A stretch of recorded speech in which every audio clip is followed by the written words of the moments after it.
The village of Kuga was known for its many great hunters. The thick forests surrounding the village made the hunting occupation possible. Many people from the neighboring villages comes to Kuga to buy meat for their personal use and for different ceremonies. But hunting luck has been down for Mazi of recent. He hardly catches any animal, and even when he does, the animal will not be big enough to finance and take care of his wife and 5 children. And of recent, his wife has been nagging him on end. Out of desperation, one fateful day, he went deeper into the forest and even ventured into the forbidden part of the forest, where no hunter from his village has ever ventured into, as it is generally believed to house a wicked spirit called Buddha. When Mazi realized that he was already in the forbidden part of the forest, he became so afraid and attempted to flee. But a beautiful young woman wearing all white stood in his path and told him to stop running, that nobody enters this part of the forest and goes without being made rich, contrary to the general belief held by the villagers.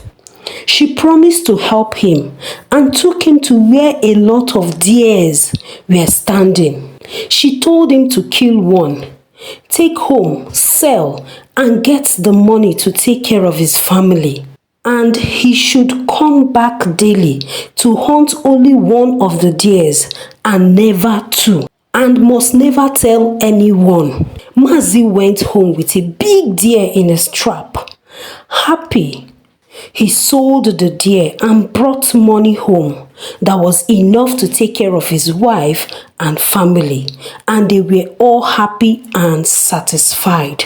Even when his fellow hunters' catch were irregular, as their traps could catch a big animal today and a small one the next day, making them average in their finances, Mazi's finance continues to grow, because he was consistent in catching big deers that made him so much money that he became known as the deer hunter. The riches got into his head and his wife's head, and they became so proud and extravagant. They were not even saving any money, and his wife refused to engage in any business. He often bragged to the villagers that he's the richest hunter in the village, and even richer than the village king. And the sad part was that he was even stingy.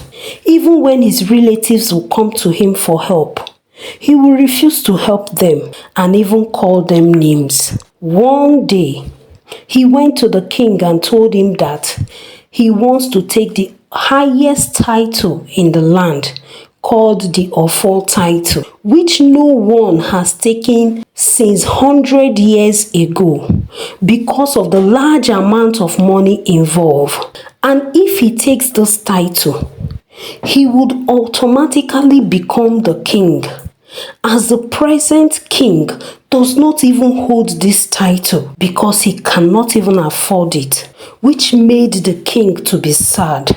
His friends and family tried to warn him to desist from such an expensive venture, but he refused, and his wife kept urging him on. He began to buy all that he would need for the ceremony, until it remained for him to buy the expensive necklace made with cowrie shears from a faraway village. And when he realized that all his money has been exhausted already and the ceremony is going to be in 2 days' time, he thought of what to do, and in desperation decided that he was going to catch 2 deers instead of 1, so that he will have enough money to finance the purchase of the expensive necklace, ignoring the warning from the woman in white. That day he went to hunt, got to the usual spot, and caught 2 deers instead of 1. Came home to the amazement of everyone,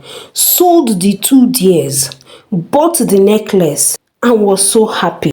On the day he was to receive the title, and to be crowned king. Mazi and his wife were all dressed expensively as people came out from everywhere to cheer them on and to sing praises of how beautiful they were dressed. But suddenly, Mazi stood still and was gazing into space as only him could see the woman in white standing before him. She stood in his path and told him that for disobeying her instruction, he was going to become blind, which will ultimately disqualify him from receiving the title or become king, because no blind man can become the king of Kuga village. And immediately after that, Mazi became blind, started crying for his wife to lead him. In anguish and regret, he told the whole villagers the whole story, and the villagers reminded him that he told him to stop being proud and overly ambitious. Mazi returned and remained in his hut, a blind hunter who could no longer hunt and provide for his family, and the family once again became poor.